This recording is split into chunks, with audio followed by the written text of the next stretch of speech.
Yo, you got the juice now, man. Correct, sees? He gets to that elevator. He sees some cats that he knows. They try to jukes him. Pac gets nervous and shoots himself shoots himself. He didn't get shot. Sees, am I lying? He was coming for another session with somebody else. He was coming for another session, whatever. Sees, when they ran up on him, did he panic, pull the gun out, and shoot himself? Sees, yes or no?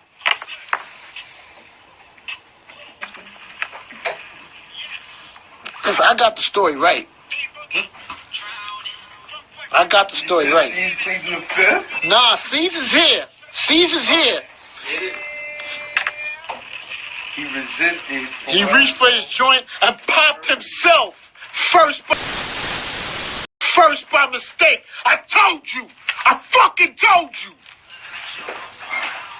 You Pac fans always talking that talk. Cheddar Bob. Cheddar Bob. Cheddar Bob. Came in there, popped himself in the leg. Popped himself first. That's what happened. I said Pop mistake with question mark. No, listen. We keeping it a G today. You know why? Because at the studio, he knew who approached him. He had the steel on him because he knew he had an issue out there. And when he got there, they was just going to take his jewelry. They didn't even touch him. He panicked, pulled out the steel, shot himself. You hurting hard. That was our dude. We was rocking with him heavy. Absolutely.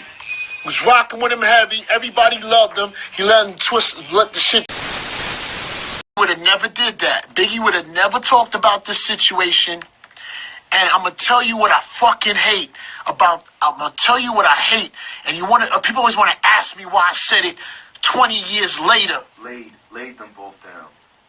People always say why I said it 20 years later. I said it when the fucking shit was going on. And Biggie wouldn't have fucking died if that nigga hadn't lied. He lied. Right. Y'all niggas worship him. Lied. It led to Big's death. Never, ever said nothing about him.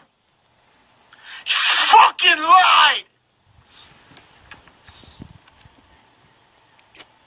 Nobody wants to tell the truth. C said absolutely not. Biggie was hurt when Pac got at him. Never, ever said nothing about him. He fucking lied.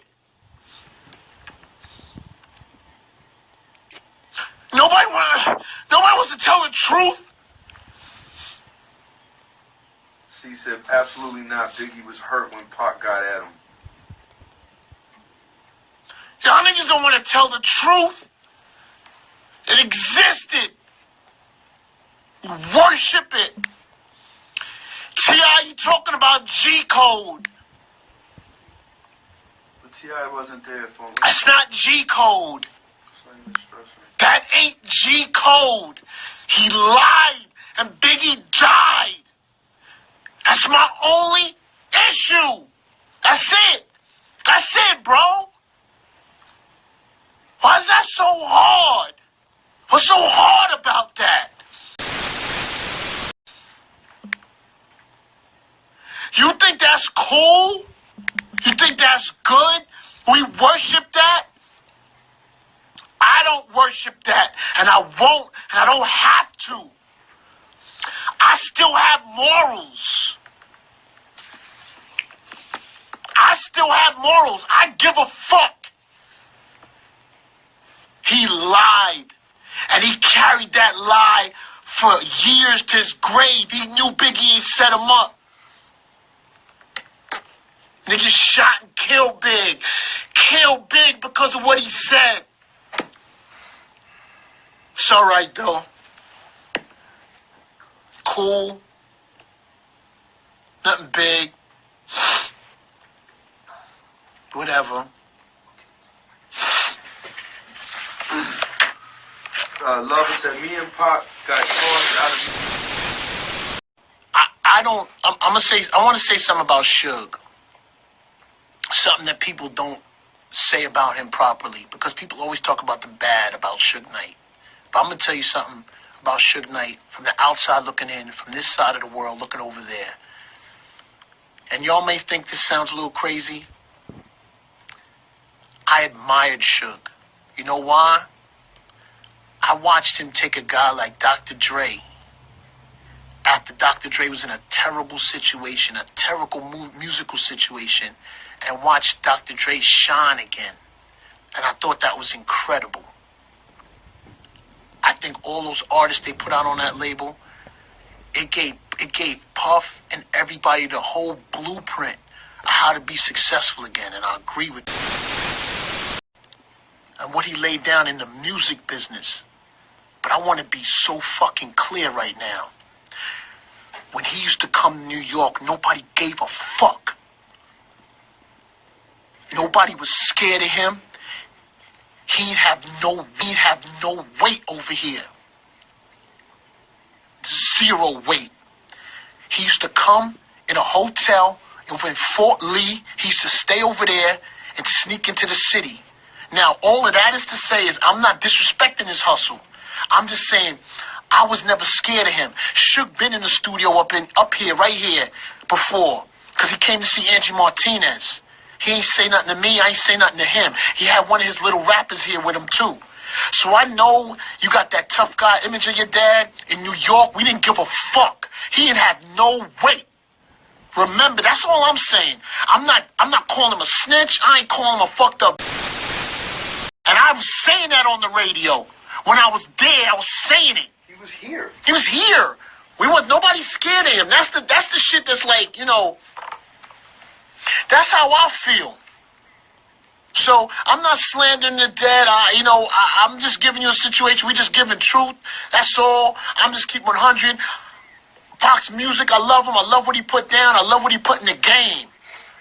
Everything. I love everything that he did. It's just the line about Biggie, man. He lied, man. He lied. He fucking lied, man. And he never cleared it up. And then he died. And then Biggie died. And I ain't trying to start no East Coast, West Coast thing. Pac's from Harlem, bro. I know everybody want to be here. Pac is from Harlem. He lived here for years. Then he went to the Bay. He only was in L.A. for like a year, 2 years, man. And this ain't about East. I'm going to tell you something. This ain't about East Coast and West Coast. It's not about someone's. I'm not shitting on the dead. I know y'all want to say 20 years. Y'all can say that 20 years. It bothers me, man. It bothers me that somebody died for that. That's all. You were here. And I was here for it. I was here. I was on the radio. And I know T.I. said, when you're not on the radio. T.I., I was on the radio when that was happening, my brother. I was on the radio breaking Digital Underground on BLS in 1990. T.I., you were 10 years old. So you wasn't aware of it. And I'm not knocking you, bro. I'm just speaking. I don't know, you speaking from the heart, too. Your mother told you, you shouldn't shit on the dead, and you're absolutely right. That's all. I just want to say what I want to say. That's just the way I feel.